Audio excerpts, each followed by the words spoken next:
Part 1 Showman, the quiet life before the crack. I used to believe that stability was the highest form of happiness. Not passion, not fireworks, not constant excitement, but predictability. The quiet certainty that when I opened the door at night, the same light would be on, the same slippers would be by the couch, the same person would ask me how my day went. Our marriage looked exactly like that. Clean, functional, calm. Every morning followed a rhythm I could have performed blindfolded.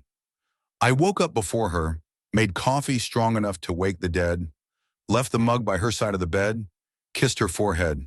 She rarely woke up from it, and I took that as proof of comfort. Safety, trust. I told myself, this is what long-term love looks like.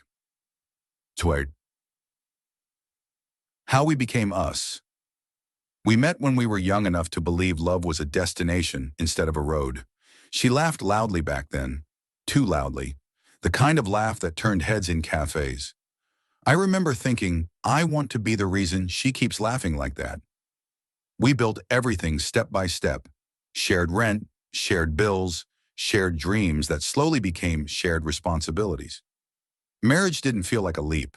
It felt like the next logical square on a board game we were already winning. I remember proposing without nerves.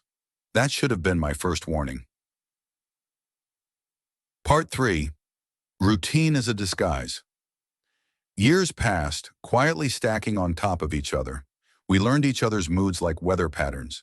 She had her silences. I had my distractions. We stopped asking questions that didn't have practical answers. How was your day? Became code for, nothing exploded, right?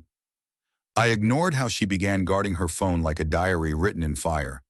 I ignored how she started dressing differently. Not better, not worse, just for someone else.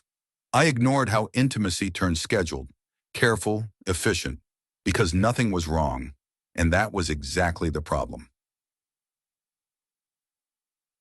Part 4. The first uneasy feeling. The first crack didn't arrive dramatically.